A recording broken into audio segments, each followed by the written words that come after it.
Jim, we said we'd have a chat. If we'd have had this chat at Christmas, it might have been a very different chat. So let's get the elephant in the room out of the way. As I mentioned, at Christmas, club was rock bottom, possibly off the field as well as on it. You'll probably want to talk about that because you've got this, and everybody knows it, you've got this unique role of owner-manager. And lots of people question whether it works, particularly when the club on the field isn't doing very well, because you ain't going to sack yourself, are you? That's the word from the fans. No, obviously not going to sack myself because I've obviously got the privilege of the inside information of the workload that I do, the workload that I didn't anticipate that I'd have to do to be the title manager of Nuneaton Borough First Team. I got headhunted to come away from Barwell to come and manage Nuneaton. Because I've always done well at your Barwells, your Addistons, your Stocking Fords, and Barwell in and around the same level as Nuneaton. So it was a sort of like challenge that I knew on the football side would be tough, but I just didn't realise the toughness that was going to come along behind the scenes with the finances. Now the finances, I don't think we really spoke about it, Dave, to be honest, but it was, I got told he got 70 grand worth of debt. My accountant came in and had a quick look. And he said, "You fool, you've just signed up for £500,000 worth of debt." And at that point, we've got a big decision to make whether we went into administration and dropped 3 leagues or found a way to pay the £500,000. And we're still trying to find a way to get rid of the last, I don't mind saying the figure, we've got it from £500,000 down to around about £80,000 left. So I think you can see the task of the finances was bigger than the first team manager's job, and I found myself in the terrible position of being the owner, the chairman, the manager, and Roy of the Rovers stuff. Couldn't be done, physically couldn't be done. Ended up in hospital. I went to hospital for a reason. When the COVID was around, I thought I'd got COVID, and the doctor told me I was exhausted from workload. So that's the task that I took on. And going back to your question is the first team manager's job. I don't actually think I've been the first team manager for 3.5 years. I think I've been a director of football, helping whichever coach, head coach and staff that I brought in to help me run the team. So no, I haven't. I don't think I've ever been the first team manager. I think I've been part of it. Well, I mean, that's not such a bad thing, because the modern day football setup is specialist coaches, goalkeeper coaches, fitness coaches, somebody who's probably working on the training ground or set pieces, patterns of play. And then the manager comes in maybe with that motivational talk, but a lot of the time they're getting players in and out of the club, aren't they? And you kind of got that in place, but it wasn't working on the pitch. Why? I mean, we say it wasn't working. I think the first year, obviously, everybody knew that we'd already got relegated next to our name. I've never had a red R next to my name, which is relegated for the people watching the video. I had to sacrifice that 30 years in non-league football manager to know that I'm going to get a red R next to my name because the team was already down. I actually think me and Dale Belford did a fantastic job in the Conference North. We won some games. We had some terrific results, 4-0 away at FC United, and we went to Darlington and we win, and we got to the Birmingham Senior Cup final. So I actually thought the first year, with all the embargo on me, I couldn't sign a player. I couldn't get rid of a player because the previous owner had put him on a 2-year contract, 18-month contract. So I was battling away with sort of every player I wanted to bring in. I was loaning off Warsaw, Coventry, Birmingham, Leicester, whoever it be, Doncaster, and I was having to bring these lads in for nothing, to play for nothing, a little bit of expenses because we'd got no money and the budget was spent. Now the budget at the time, again, I don't mind saying it, in the Conference North, I was running away at Barwell on £2,500 a week, and I came in here and it was £44,000 a month, and there was nobody at the helm to find that money, and there was nobody trying to find the money. They hadn't got a commercial manager, they hadn't got an owner, a chairman that had got finances. So that all ended up on my plate as well, to find the money to pay the players, to pay the staff in the building, and to also find a way of keep paying the debt off, which was coming thick and fast, and bailiffs knocking the door every day, and we're battling away with bailiffs that we hadn't really got anything to sell, and Jimmy's blag was, listen, you'll have to take the minibus. I actually knew the minibus wouldn't start up, so they couldn't take the minibus until probably about the 30th time they come. It's a bit of a laugh, but they brought the low loader to load it up, and it really was only worth 500 quid, and in the end we scrapped it for 500 quid because every time they came they just wanted the minibus, and it was an hour's battle to say you can't take the minibus. But yeah, that's the sort of story at the start, and it's still around us at the minute, but we're in a better place. And I spoke to Jason, as you know, and he's explained that the structure moving forward is a bit more robust. There are still struggles, you've got the debt down, so that's good. But let's go back to that time at Christmas when, having started the season with the expectation of playoffs minimum, which was a bold statement, you find yourself at the bottom of the league.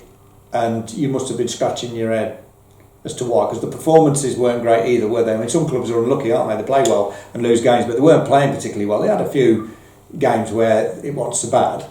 Yeah. But it just didn't feel right, did it? No, I just want to flip back just the year before with the COVID, before I go on to the Christmas bit. We found ourselves, we won 5 or 6 games on the bounce. We found ourselves 2 or 3 points outside the playoffs with possibly 12 games to go. Now, I was amazingly confident at that point that we'd end up in the playoffs because we'd hit momentum. And then COVID hits, and it hit everybody, and you know, as Tamworth top of the league, end up sort of like down the bottom end the year after, and so COVID played a big part. But at Christmas, again, my problem was there was more work with the finances because it was coming thick and fast and paying bills, and the gates were going to get locked and the doors were going to get locked, and we was going to have to fold it and start all over again if we wanted to start again. So me and my staff, we do our best, and we find ourselves bottom at Christmas. But I've got 30% eye on the team. I've got 70% on the finances because we aren't the club. We haven't got a team. So the team can still be okay, so long as we're not going to get relegated. I'm more interested in getting the finance sorted out because I always say if you're in business after 3 years, then your 4th year becomes a good year because you've dealt with all the problems, or you should have them all in line, which I was thinking we was getting there, and we are very close to getting everything in line now. But at Christmas we find ourselves bottom of the table. I then have a meeting with the coaching staff and say, guys, I'm going to have to bring somebody else in because the player sort of management role, the 3 of us, there was a lot of, I'm spotting that the players are not really having the management team.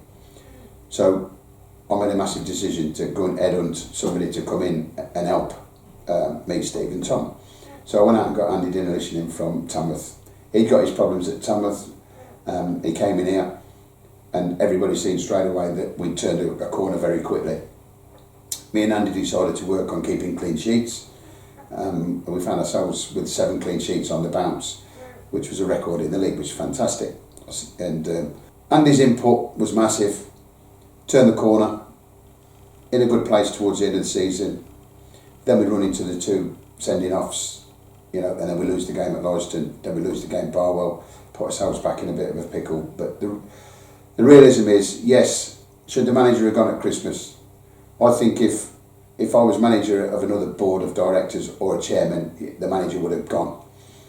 But for the owner, being me, to get rid of the person that's doing all the work behind the scenes to clear this $500,000, a bad move, because I'm only here for the interest of Nuneaton Borough Football Club, and I'll do everything in my power to help Nuneaton Borough Football Club on the pitch, off the pitch. It's a role I found myself in, can't get out of it now. So I've ended up bringing Andy in, and I'm not putting any blame on Steve or Tom. The players were not having a good relationship with all 3 of us, so changes had to be made. I asked Steve, I asked Tom to stay around and be a part of Andy coming in. Both lads made a decision to move on. They wanted to go and do their own thing, and I wish them all the best. Andy's came in, he's given us a new lease of life, and I think the fans are seeing that. I think me and Andy are working very well together. The recruitment's been fantastic, I think. But we thought recruitment was very good last year, Dave. Well, and that is my point. You know, it goes back to that original point of we were expecting, Borough fans, you as the manager, to be up at the top 6 end of the table. And even if you'd have finished halfway, you'd have said, well, okay, we didn't meet expectations. But to be languishing, for me, to be saying on the radio, you know, this is looking like Nuneaton could go down. The unthinkable is possible. And yet you say your recruitment looked good, but obviously then the problem was we weren't getting the best out of the team. Andy's come in, he's put a new structure in the way that you play. You've agreed with him, let's go for clean sheets and start with that, which has worked. Would have been nice to see him banging the goals in. Sometimes it looked a bit stale, but you got the results. That's what you did, and you kept the club up. So Andy's now here. You've already said that, you know, you found yourself as owner and a kind of a director of football.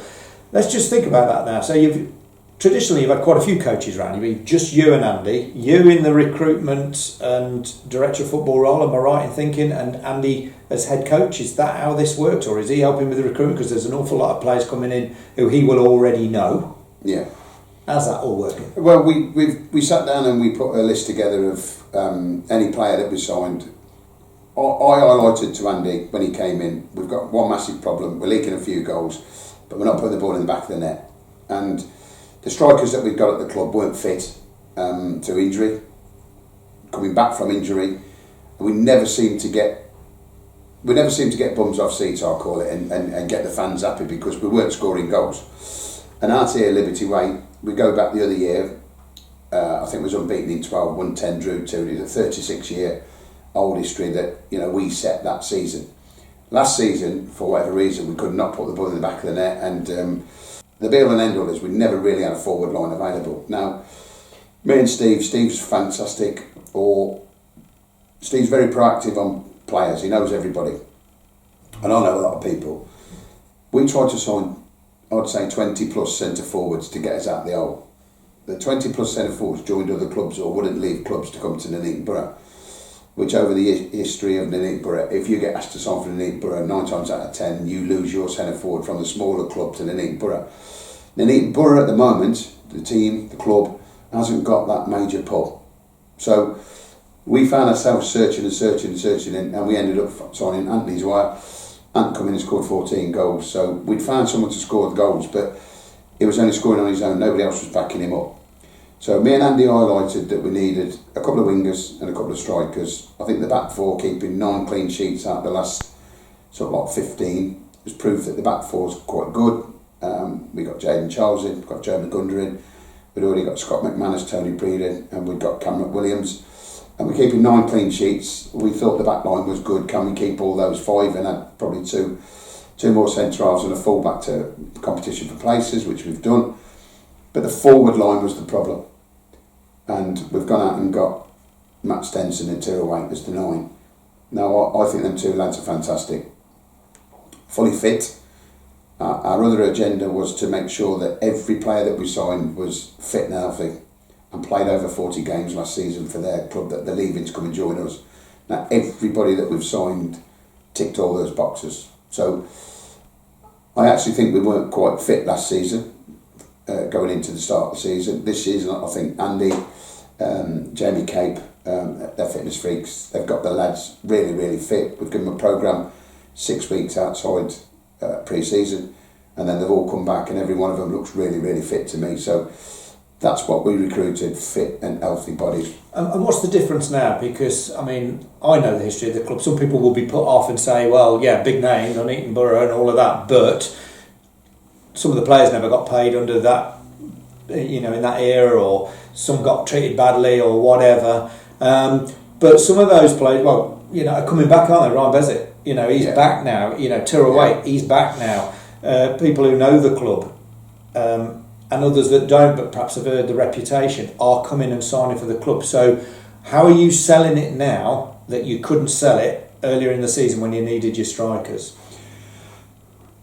Well, I think the non-league and the word of mouth's actually done it, really, because every club I've been at, every person's had every penny that I've promised the fella, every player, every staff, and it's been no different here. Everything we've promised that we can afford.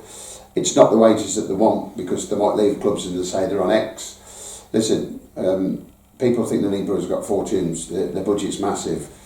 I'll tell you now, listening to all them players I tried to sign and people that left us, all got more money moving to teams or staying at teams in our league. We are not one of the big fish in the budgets. We're not. People will say, oh, bull crap, but it's the truth. We're not. Some players we've got in, again, we've got a couple of lads agreed to join us. Liam Castle's just joined us. Now Liam's come for a very, very small amount of petrol money just to help me out, and they're the sort of deals that we're having to do still because we're signing you Matt Stenson.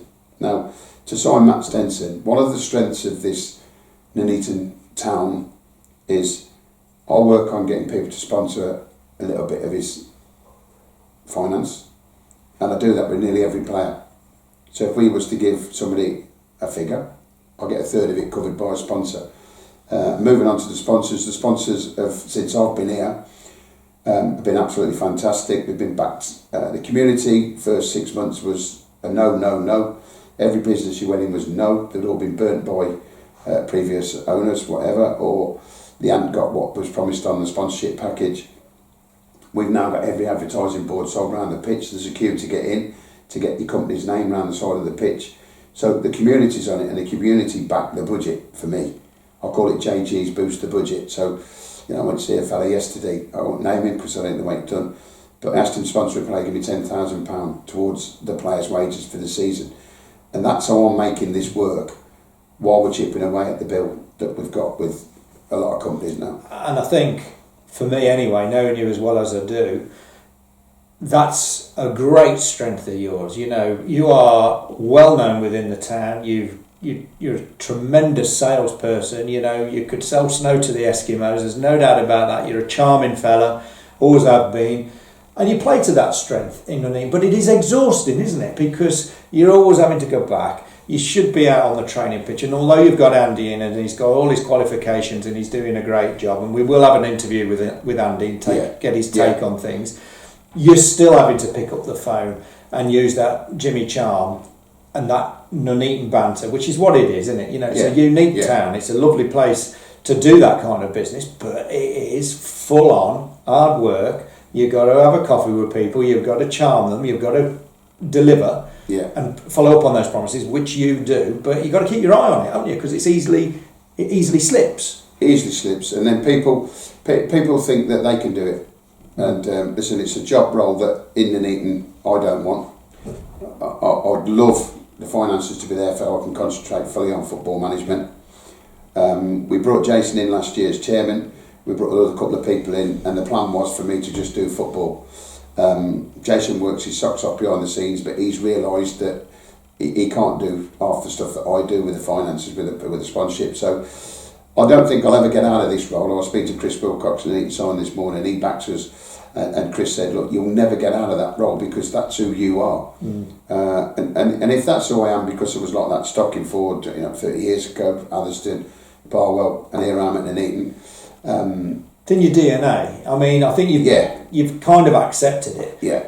And it must be refreshing knowing that you can put Andy out on the training pitch, because you've got to come in here and meet a sponsor, but you still have an influence over the team, don't you? Presumably, you're still agreeing who to sign, where to play people in positions, what style you want to play, who's going to play on a Saturday, and you're going in there and talking to the players at full time and at half time and at pre-match. That won't change. I mean, Andy's come in as the head coach. I'm the manager of the football team, and Andy knows that. And the chats that me and Andy have, Andy says he really enjoys the chats because he's not having to go at anyone else. He said, but when you sit and talk to you in the office, you actually know everything that you need to know as a manager. You know everything about football. It's fantastic, and I'm learning. And please keep talking to me, Jim, the way you talk to me. I mean, I tell him off a few times because his robustness and his... Well, I was going to say, sometimes if you were a neutral coming to Nuneaton, you'd think he was the manager on the touchline on a Saturday, and you sit there very thoughtful or stand there very thoughtful, and he's the one running up and down the touchline and getting into trouble with linesmen and referees and giving it everything. But that's his passion for the ideas he's got, isn't it? To get them out there. Yeah, but I think that's being 30, 35, where I'm sort of like 58. I'd like to think I was worse than Andy when I was 30, 35.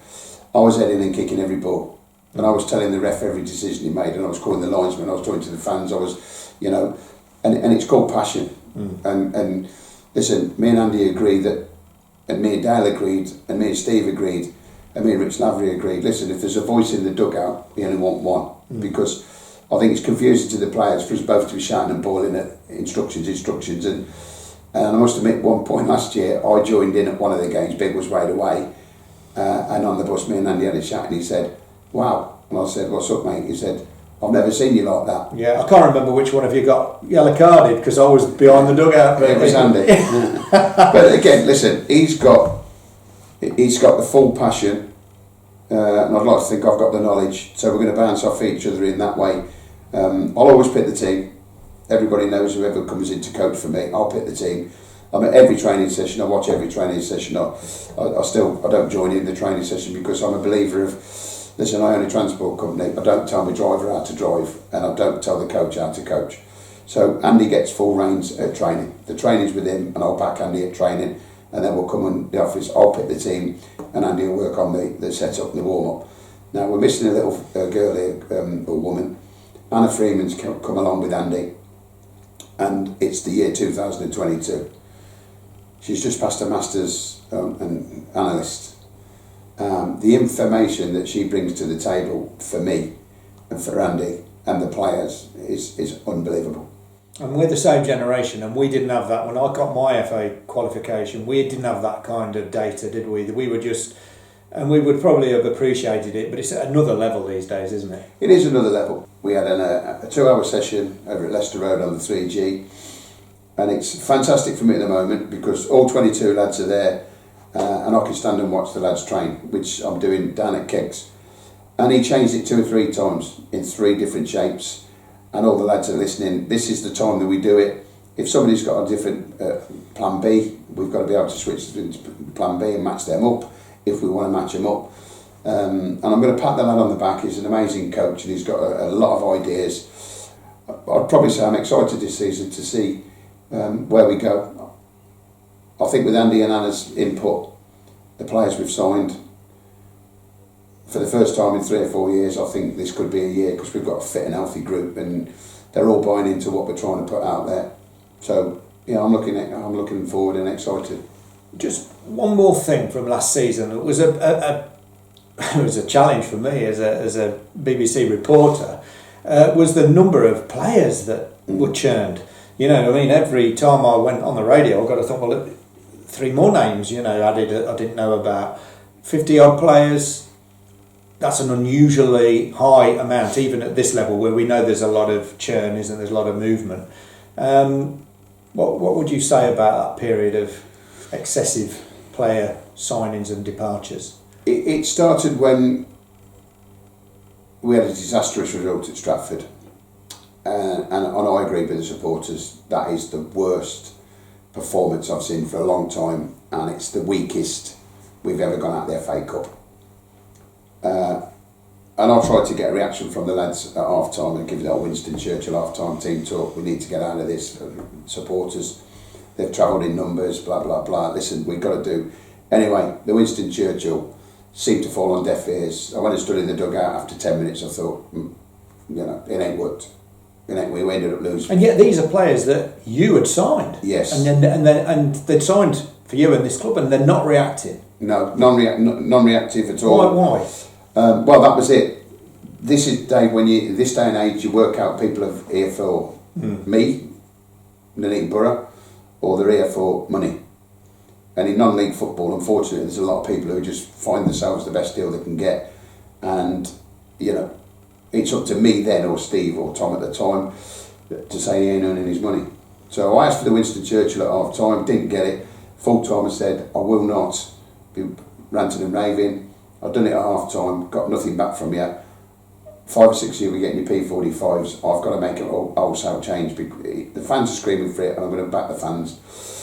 Now, I did that for the supporters, and it worked. About 3 games later, went on a 5 or 6 game unbeaten run, and I thought, right, I've done it.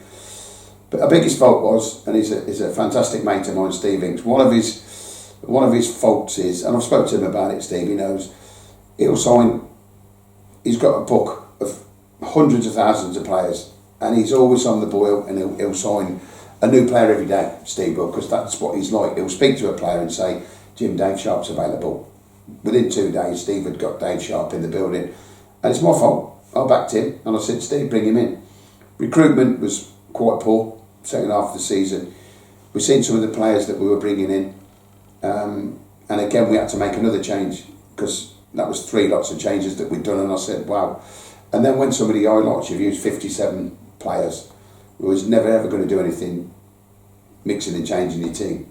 So 57 players, I apologise to the fans, it was wrong, it wasn't, but I took me off the team a little bit to organise the finances. So I was entrusting Steve and Tom, no blame on them by the way, none at all, I was in charge, and 57 players is wrong, hence this season, recruitment, handpicked, proper handpicked, scarified by me and Andy, and we've had a word with the operational board and stroke sponsors, and I've said for the first time, why don't we put 10 or 12 of these lads on contracts?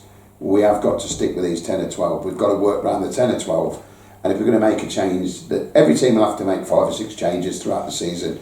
But if we can work with this hardcore 12, and we're still discussing whether we go down that contract route, because obviously the last thing you want in a contracted player is injury.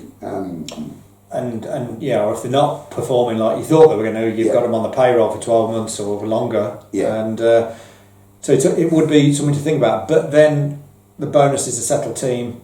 You know, when the team has been settled, they perform, don't they? Because players are creatures of habit. They know people's strengths and weaknesses, and they like playing. Sorry, who are you? How long are you going to be here for? 5 minutes? I'm going to pass to you. Yeah, another quick one. We could. Andy got racially abused, Ukrainian something, at Albert Church. So the referee wants a word with him afterwards. He's gone into the referee's room. And this is about his 5th game in and we're unbeaten. And I said, right lads, a little bit of banter, I'm only joking.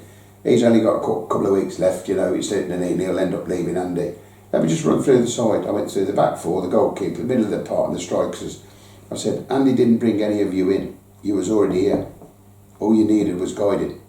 All you needed was coaching, and Andy's the answer. So Andy's come in to coach you boys, and he's doing a great job. 5 unbeaten at the minute and 5 clean sheets. So it was already in the team.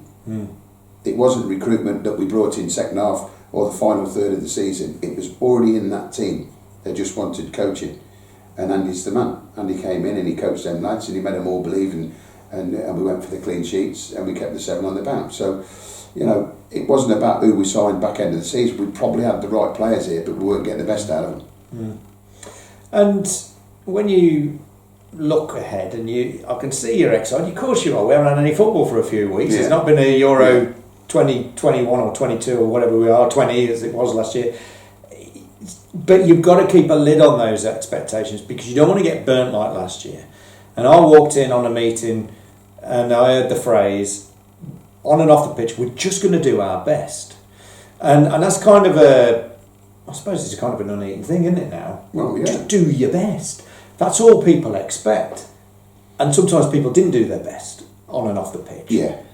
And rather than saying we're going to go and win the league, or we're going to finish in the playoffs and we're going to have a new stadium, all nice to have, is the new motto, we're going to do our best. I've been in the game a hell of a long time, and I've sat with a lot of chairmen, and I've learnt over the years never to say that we should win the league or we're going to get in the playoffs or anything, because every other club in that league are all trying the same. Now I think we find ourselves in a very, very tough league where we're all pretty similar and we're all on our day capable. The top can beat the bottom can beat the top, and you can't go to a game these days in the Southern Central and say, oh, we've only got them, we should beat them 6-0. That's been and gone many years ago. So I would say, listen, here's the motto, we'll do our damnedest, we'll do our best.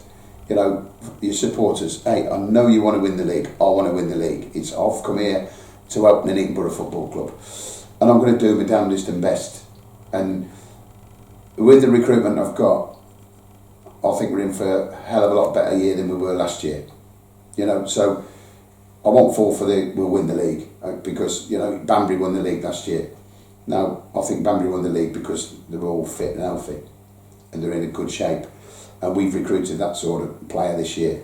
So even Stenson, because he's a great player when he's fit, but he hasn't been for 2 years, has he? But if we get the best out of him, then... Yeah, Now, Matt Stenson, everybody would have signed Matt Stenson, wouldn't they? I'm quite lucky. I had Matt Stenson when he was at Barwell with me. I got him from Leicester Road and I helped the kid go on his journey. And I've always stayed in touch with Matt, we're good friends. And then when I asked him, he sort of like said, I can't really drop down 2 levels to come and join Nuneaton. On about the 15th chat, he decided that it wouldn't be a bad thing for him. And I want to pat one of the sponsors on the back here because I won't name him, but I said, we really need to give this Stenson an average wage that Nuneaton can afford, but he's looking for a job. And he's looking for a job that he can go on for years. And so one of the sponsors said, send him in for an interview. We're looking for somebody at the moment.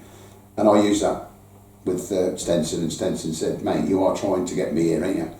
And I said, living 15 minutes up the road, you've just lived in Halifax for 2 years, away from your 2 kids. This is your year at 27, 28 to come back home, play locally. After training, you'll be home for 8 o'clock, 9 o'clock. After the games, you can get home for 7 o'clock. And fair play, Matt decided to come and join us, and it's a major coup.